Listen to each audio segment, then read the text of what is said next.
Yo, what's up, podcast listeners? So glad to have you back with us here for another edition of Daily Scone. Something that I mention to you all the time, literally every time I do one of these episodes. I mention that I love getting questions and feedback, so please send them to me. And I got one yesterday that I want to make the basis of this podcast today. And it came from Will Cotchery, who Will writes for Last Word on Sports. You can find him on Twitter. Anyway, he went back and listened to an old podcast episode on YouTube. Instant random aside, I'll continue in a second. If you're thinking of doing a podcast, or if you currently do a podcast, get it onto Spreaker. Spreaker has a service by which they'll take your podcast and they will upload it to YouTube with the artwork already done with the waveform and the art of your podcast. Anyway, it's a great way to add content to your YouTube channel with something you're already doing in another place. Anyway, so Spreaker, if you don't have your podcast on Spreaker yet, do it. So Will sent me a question. He wrote, and by the way, he wrote this to me yesterday about a podcast I did 2 weeks ago. So it's great to know that a lot of you are using it as a resource, and you're even going back and finding old episodes of the podcast. So please do that. I feel like there's a lot of really good stuff and still much more to come. So always send me a question, even if it's something that's from week, 2 weeks, a month ago, whatever. Will sent me a question. He said, Matt, great insight as always. You made a point once regarding local media can't really discuss certain topics because of A, geographical reasons, and B, not having the same resources as national media. He said it may be a dumb question, but what exactly do you mean by resources? Okay, great question, actually. There's no, I know the saying, there's no such thing as a dumb question, but in this instance, sometimes there are dumb questions. But in the absence of knowledge, there isn't a bad question. So, especially if it's an answer that you can't find yourself. So, I would always rather, if I'm wrong about something, I would always rather somebody tell me, because I don't like being ignorant. And people misconstrue the word ignorance. That's just the absence of knowledge, the absence of knowing. So in that respect, if it's something that you can't just go Google to find the answer yourself, then that's just kind of lazy. In this instance, that's not a bad question. I think it's a really good question, actually, because it's something that is very, very, very misunderstood and opens the door for me to talk about something that I would never really ever talk about on radio, but I can hear and elaborate here. So I'll give you the thesis and then I'll explain.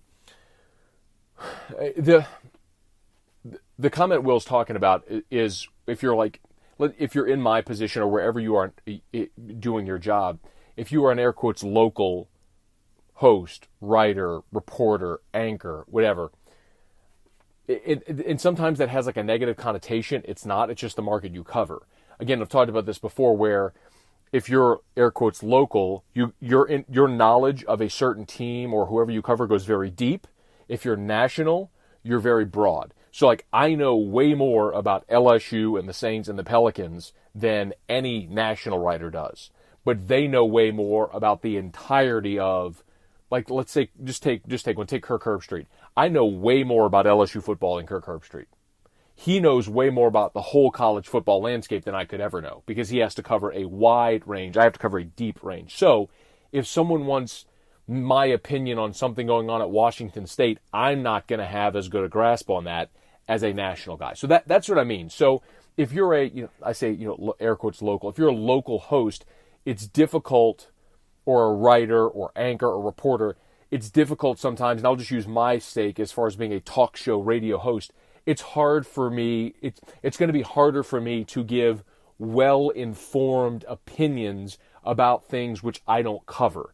Now, there are certain national topics that goes without saying that sometimes you have to talk about. The NBA Finals just ended. LeBron's going to be a huge topic wherever he goes next. Certainly you're going to talk about that, but with respect to resources, there's no way that I could ever cover that as well as Adrian Wojnarowski or Brian Windhorst, someone who has direct access to the subject.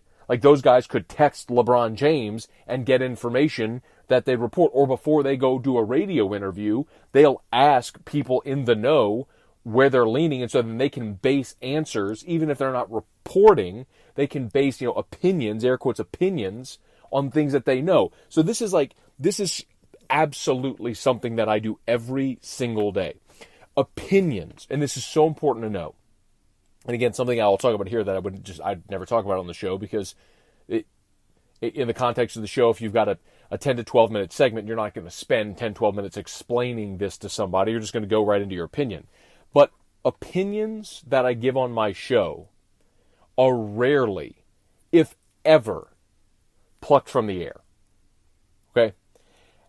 I will always vet information with connected people to formulate my opinion. If I'm going to say, I'll give you an example. I will give you a specific example of something that happened last week. LSU was playing in the baseball regional in Corvallis, Oregon. They got to a fourth game where they were going to play Oregon State. Depleted pitching staff, so everyone's wondering, who are they going to start? Well, I start texting and calling people. I find out before it becomes public that they're going to start Devin Fontenot. So I go look at my Twitter. Go look at my Twitter. What I tweeted was, if I was Maneri, I'd bring Todd Peterson back. That said, I think he's going to start. My feeling is he's going to start Devin Fontenot.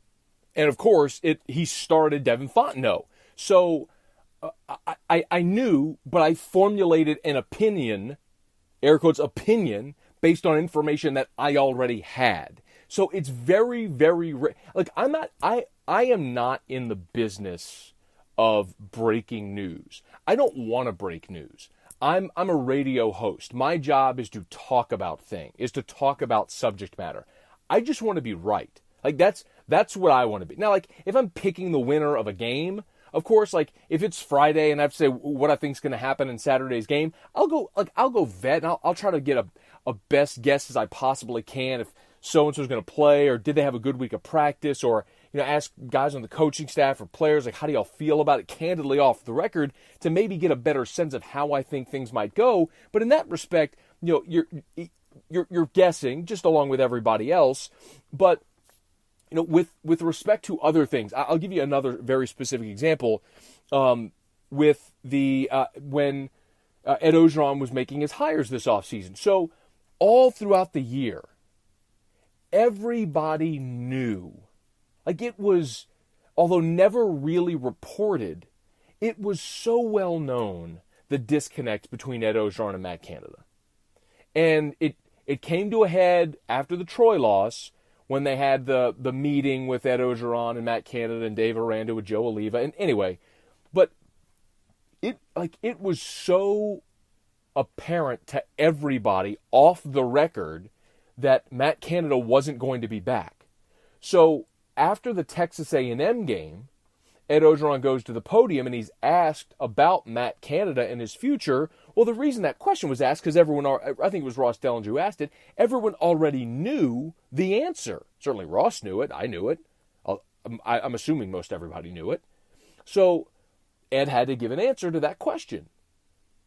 And whenever his answer was something to the effect of, we're not sure, and then he mentioned Steve Ensminger as a possible replacement. Well, some assumed that people were jumping to conclusions with that answer, assuming that Matt was going to be gone and Steve Ensminger was going to be hired. But this is something that in his mind, like, Ed knew was going to happen months before, and everybody kind of knew it. So it wasn't a great surprise. So whenever I'm giving an opinion on if I think Matt Canada is going to be back, or who I think is going to replace Matt Canada, yes, you can frame it as an opinion, but given the resources that I have, the opinions are going to be well informed, if not already predetermined, if that makes sense. So understanding, like, when I'm talking about the teams that I cover, if it's LSU, if it's the Saints, if it's the Pelicans, I'm going to go through that process, not just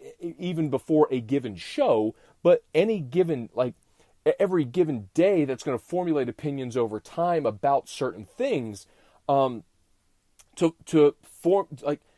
come up with those takes and those vantage points. I know, if you follow me on Twitter, this year I started this whole thing, like, with baseball season, with hashtag never bunt.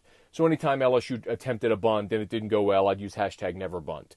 And the whole reason is because like I spent all of last baseball season going through this exercise with Chad Durbin. Chad spent 14 years as a Major League Baseball pitcher, so he's got a little credibility, right?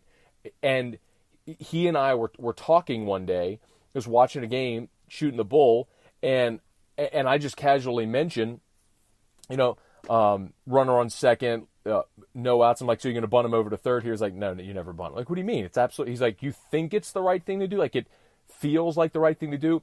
I'm telling you, statistically, it doesn't work. Well, they bunt him over, they don't get the run in. I'm like, man. So I start paying attention to that, and he starts sharing with me, like, statistical data that he's collected throughout his life about bunting, and the fact of the matter is, like, more often than not, it doesn't work. And so I went on this whole thing about never bunt, and and I was right an awful lot of times. But it's not just that, like, I fabricated this opinion or this idea. It's like I went through this year-long process with a guy who spent 14 years in Major League Baseball, who's seen and dissected more baseball than you and I could ever imagine. And then I start asking other guys who were pitchers, who were played in Major League Baseball and had that, like, this great background. It's not to say bunting never works. Obviously, if it never worked, then nobody would ever do it.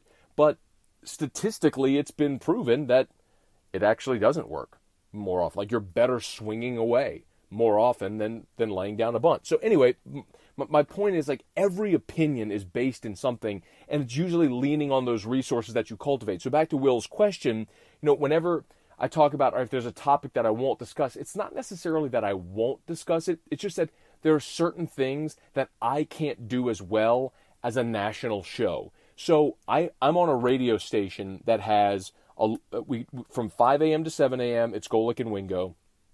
7 to 9 we go local with Collada and T-Bob. 9 to 11 is Levitard. 11 to 1 is local again with Hannah Griffin-Ott. Then we have Stephen A. Smith and Will Kane, and then me. So we have this, and then Hester after me. So we have this really good blend of local and national, and I have to be careful to understand that, look, we have 4 daily local shows on our station, and so all 4 shows are likely going to be discussing the same local topics in some respect. So it's on each of us to be aware of each other and to approach those topics with our own style or angle or however we may do it. Maybe for in the morning, Jordy and T-Bob, that's having a guest. Maybe, that's having Will Wade on the show. Maybe for Charles and Jimmy, that's, relying on, their years being in the market, 3 decades in the market and relating to past experiences. For me, it's maybe how winning impact. Yeah, there's different angles that you can approach different topics, but you lean on the resources that you have. But understanding the mix of local and national that we have on the station, I got to understand also that people listening to us or listening to me, especially today in the digital world, if I try to give them, like, I'll go back to the LeBron topic because that's going to be huge nationally now, as everyone's assuming LeBron's going to leave Cleveland. There is no way, none, that I can adequately cover that topic on my show. Okay? Golick and Wingo, they can get Brian Windhorst on their show who has known LeBron since they were in high school, who probably is, there's nobody outside of LeBron's family that knows more what he's going to do than that guy. So I know Golick and Wingo, if they're not talking to LeBron or somebody like that directly, they can talk to Windhorst, or they can talk to Adrian Wojnarowski, or any of the ex-players that played in the NBA that now work at ESPN, that off the record they can say, hey man, if you were LeBron, what would you do? And sometimes you're going to get a perspective from that person that you didn't have or could never have because you didn't have their experiences. If Mike Golick stops Jalen Rose in the hallway at ESPN and says, hey, if you were LeBron, what would you do? Just like off the record, and he lets him riff for a few minutes, there you might get a nugget that you would have never considered, like I was explaining with Chad Durbin. I can do that locally. I got a guy like Rohan Davey, who was one of the most beloved players in LSU history, a great record-setting quarterback, was drafted, played in New England, won 2 Super Bowls as Tom Brady's backup. Like, think about that guy's experiences when I want to bend his ear to try to get an opinion on a quarterback or a piece of the offense. I mean, like, that's invaluable that the average guy writing a blog or tweeting, the average fan or listener could never get. But it's on me as the host to make sure I'm using all of those resources at my disposal to make sure that I'm giving the best, well thought out, informed opinions, or getting the best guests on my show to do it. So I can do that locally, but I can't go tap in to Brian Windhorst or Wojnarowski or LeBron himself. So any of those guys doing a national show are going to have better resources at their disposal to be able to discuss that topic than I will, because literally it's just me guessing, like looking at the information that's been presented nationally to say, here's what I think LeBron might do. But really my best way of approaching a topic like that, just because we're talking about this one specifically, would be, if I were LeBron, here's what I would do and why. And it's not making a prediction on what he will do, because I can't. I mean, I have no idea what that guy's going to do. I mean, I can read the tea leaves. I can see, what Vegas says as far as championship odds for next year. And clearly, they're tapping into resources that they have and that are in the know. But I can't do it because of the resources available to me. I can't do that as effectively as any of the national guys, if that makes sense. So, Will, I hope that answers your question. And if it doesn't, shoot me another message, man. I'll do a follow-up pod on this as well. But I hope it helps understand, like, it. And it's one of the things that I believe most fans who consume sports media can't really know or understand, that people like me in my position, when I go sit in that chair in front of that mic at 3:00, I'm not guessing. Like, it, some people may not like me or may not agree with my opinions, so it may sound far-fetched, but like, people will take my call. So I can get answers to questions that I need, even if it's not directly from the source, the primary source of, like, so in the national case, like LeBron, it may not, like, guys may not get it directly from LeBron, but you can get it one-off, like someone directly connected, to feel like you're really in the know. And if you can get that from 3 or 4 people who would be in the know, and they start telling you the same story, well, then you're onto something, and that's how you can fabricate and formulate an opinion. So anyway, I hope that helps. So always vet resources. I mean, it is so important in any business and just in life, to build relationships. But in media, especially if you're going to be in the opinion media, like, you have got, any media, as a matter of fact, like, if you want to be someone who's a reporter and you want to break news, you've got to vet sources. So people will trust you and give you information to break. I mean, that's the whole gig. So you've got to be responsible with how, I say this all the time, how you handle sensitive information determines whether or not you continue getting sensitive information. And that is the key, one of the major keys to the job. Getting that information so you can formulate your opinions and be informed in your opinion, so you can be right and sound credible. It's a huge part of the game. So anyway, I hope that answers the question. Do me a favor, y'all. If you've made it out to the end, I appreciate it. Hit the subscribe button. However you're listening, we're on iTunes.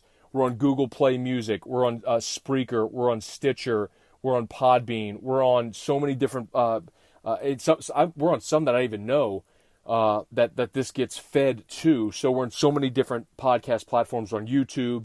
So however you're listening, however you're consuming this, please hit the subscribe button. Please rate us. That helps with optimization. It helps people find us. And if there's someone who you think might enjoy a career, might want a career in media, or just enjoy hearing about media, please pass this on. I'm begging you. Like, that's the way we grow. Organic sharing of this type of information is what helps. So if you think someone may benefit from something I've talked about here before, pass it on. If there's something you want me to discuss, shoot me a message. Email me, mattmoscona@gmail.com, MattMoscona, at gmail.com. I'd love to chat at any time. Thanks so much. Y'all have a great day. It's been Daily Scone.